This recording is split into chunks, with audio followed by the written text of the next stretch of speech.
In today's Daily Dose of Math, I'm doing a follow-up to one of my previous videos where I talked about the number of deaths that were happening in the world as a result of the coronavirus.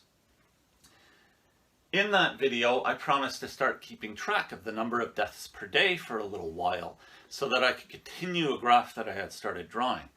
The graph showed a rise in the death rate, of course, as the disease started to spread.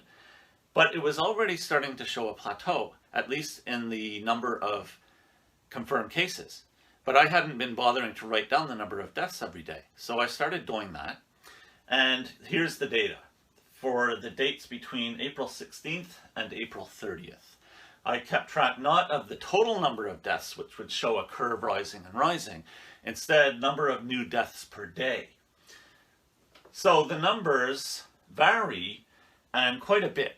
Mainly because of reporting.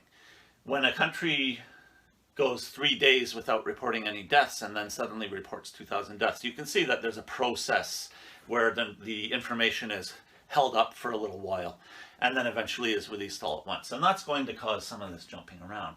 What we're seeing though is that the average number of deaths per day over that 2 weeks is 6,380. And therefore I believe what we have here, if I want to judge it as a type of equation, is a horizontal linear equation with an equation similar to y equals 6380. Now, we don't want 6,000 plus deaths per day. That rising phase was very frightening because no one knew how it would end.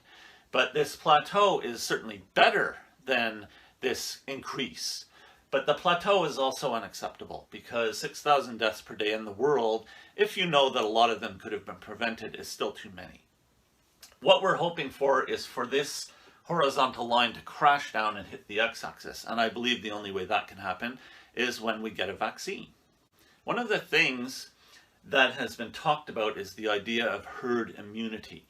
That one of the ways to let the disease stop hurting us is for us to develop herd immunity, which is when a large enough percentage of the population is already immune to the disease so that it can't spread anymore, so that whenever there's an outbreak, the outbreak dies out by itself.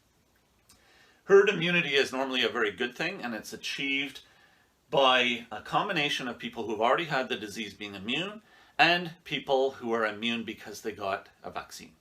Unfortunately, that's not possible right now because we don't have a vaccine for the new coronavirus. In part 2 of this video, I'm going to talk about a herd immunity strategy that has been adopted and announced by my province of Quebec.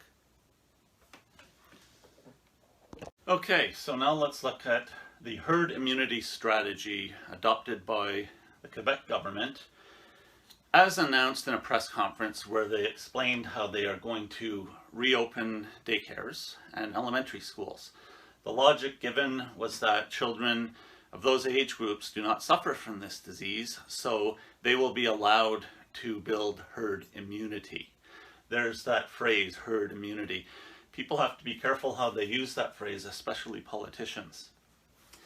Herd immunity for the coronavirus, according to the best sources I can find and the most up-to-date sources, will be achieved when somewhere between 40% and 85% of the population is immune. As I already stated, no one is immune because of a vaccine with this virus. So all of that immunity has to happen because people have had the disease. Now, if we look at the census of 2016 with the breakdown of age demographics in Quebec, what I see is that children between 0 and 14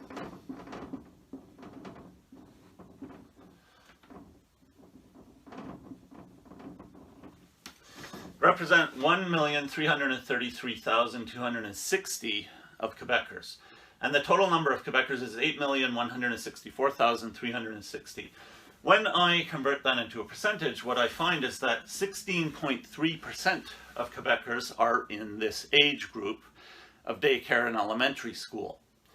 So that means somewhere around here,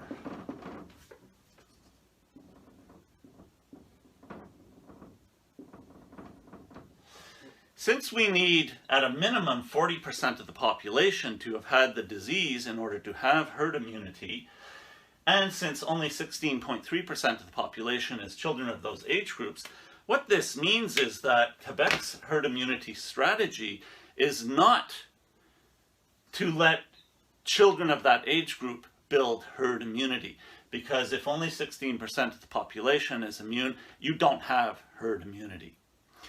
The strategy is for that age group, those children, to catch the disease and spread it amongst themselves and to spread it to other age groups.